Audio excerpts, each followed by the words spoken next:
our own version, my Liberal group's version, also called for an internationalisation. Unfortunately, we could not get any of the other political groups to back us. I put in an amendment asking for this whole process to be internationalised through the United Nations. Originally, we had a view that it should go to The Hague and the International Criminal Court, but unfortunately there is a statute of limitations on the International Criminal Court, so it cannot try events that happened before the year 2001. But the ICC in The Hague, under their auspices, did try Milosevic, but that was an ad hoc process under the United Nations. So what we called for instead was a similar ad hoc process under the auspices of the United Nations, probably taking place in The Hague under the jurisdiction of the ICC, to replace what is happening at the moment in Bangladesh, because it's quite clear to me that what is happening in Bangladesh is not a true international court.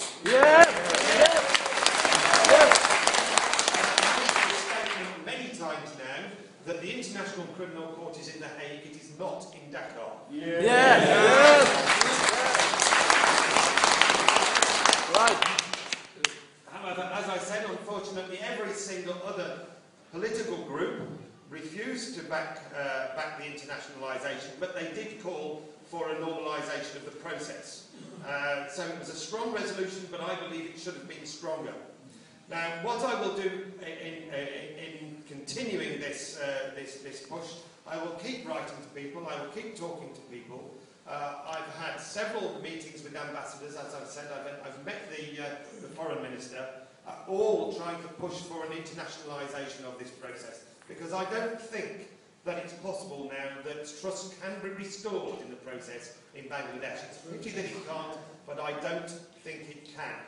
And for a final point, I'd just like to say why I think that the government, and certainly members of the government, have been pushing for the death penalty and harassing the judges to give death penalties. Yes. I think it's because there's a general election due in December this year.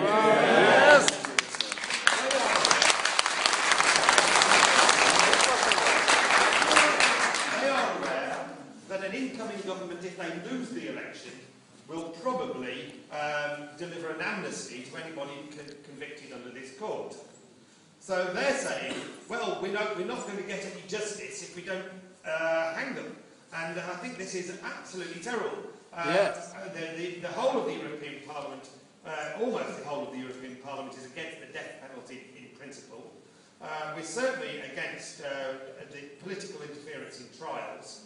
But it's absolutely vital that we do get an internationalisation of this process now. It's the only way to get trust in it. It's also the only way to avoid government interference, looking for the death penalty. And as far as the Awami League is concerned, they should be backing it too. Because anybody who would be convicted under an internationalised process would receive fair justice, and there would be no possibility of an incoming government letting them go. So everybody should actually be backing this process. Not just myself and my group.